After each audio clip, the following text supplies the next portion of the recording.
निंदा, चुगली एक ऐसा जहर है जिस जहर के कारणवश दूसरे का पाप हम अपने माथे पर ले लेते हैं। एक बड़ा सुंदर संवाद होता है। एक राजा ने एक ब्राह्मणों का बहुत भोज रख दिया और ब्राह्मणों का भोजन होना था। सारे ब्राह्मणों को भोजन करने के लिए बुलाया। सारे ब्राह्मण भोजन करने आए। उससे पहले भी इतना भोजन बनना है तो खुले में भोजन बन रहा है।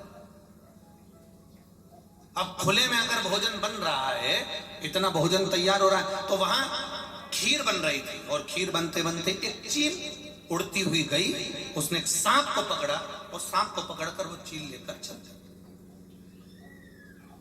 सांप चील जब लेकर जा रही थी तो सांप ने विचार करा कि एक बार जम के फुनकारता हूं तो ये चील मुझे छोड़ देगी। और सांप ने जम के उसको फुनकारा, अपना विष उगला। विष उगला तो वो चील पर तो नहीं गया और चील को नहीं लगा, पर वो विष जो था नीचे जो खीर बन रही थी उस खीर में वो विष गिर गया। ध्यान देना जरा।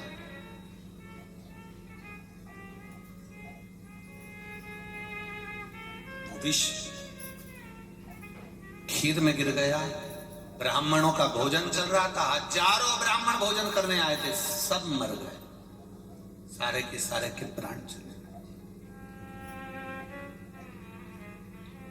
सब ब्राह्मण जब मारे गए, राजा बैठा विचार कर रहा है इतना विष कैसे आ गया। सांप का उगला हुआ विष खीर में गिरना, मरना। अब जितनी चिंता राजा को थी उससे ज्यादा चिंता धर्मराज को थी। उधर यमराज, धर्मराज, चित्रगुप्त महाराज और सारे देवताओं ने मीटिंग करी और मीटिंग कर कर विचार करा कि इतने हजारों ब्राह्मण मरे हैं, इन ब्राह्मणों के मरने की ब्राह्म हत्या, ब्राह्मण की हत्या का दोष किसको लगाया जाए।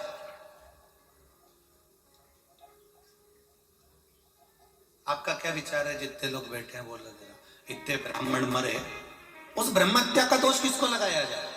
किसी ने कहा राजा ने ब्राह्मणों को भोजन करने बुलाया था तो राजा के ऊपर दोष आना चाहिए।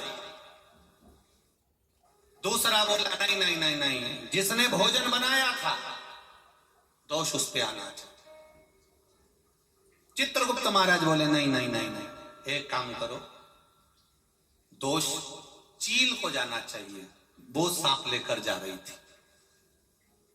इस ब्राह्मणों की हत्या का दोष किस पे लगा है? चौथा बोला नहीं, उस सांप को दोष देना चाहिए।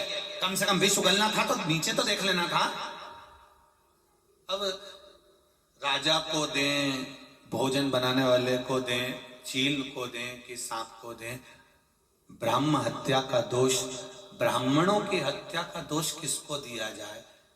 जब यह बात मीटिंग में फंस गई, कोई जवाब नहीं मिल रहा था, तब देवाधिदेव महादेव के पास में सबकी सब, धर्मराज, चित्रगुप्त महाराज, यमराज सब पहुंच गए। देवाधिदेव महादेव से कहा, भोलेनाथ जी कृपा करिए, कुछ एक परेशानी ज्यादा बड़ी आ गई है। शंकर भगवान ने कहा, ऐसी कौन सी बड़ी सी परेशानी आ गई जो तुम सब यहां मेरे पास में कैलाश धाम आ गए? इतनी बड़ी परेशानी है क्या?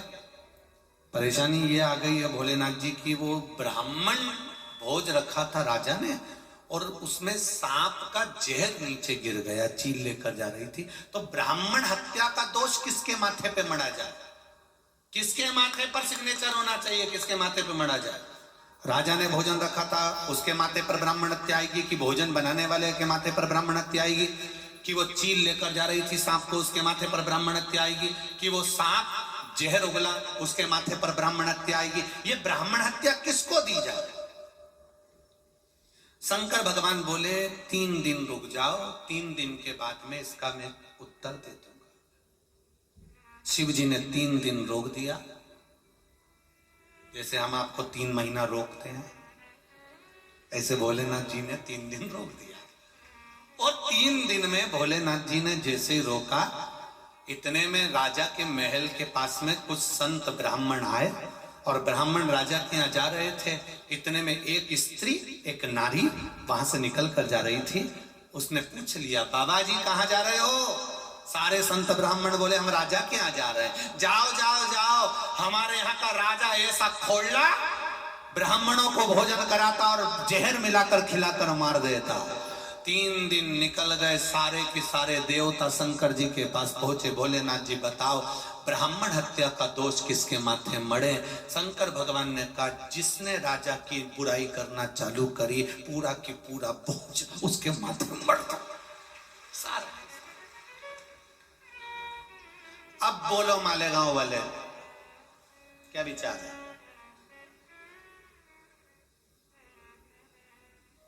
निंदा हम जिसकी करते हैं, निंदा हम जिसकी कर रहे होते हैं, उसका पूरा पाप हमारे माथे पर चढ़ जाता है और हमारा पुण्य उसके माथे पर चला जाता है, पूरा पुण्य।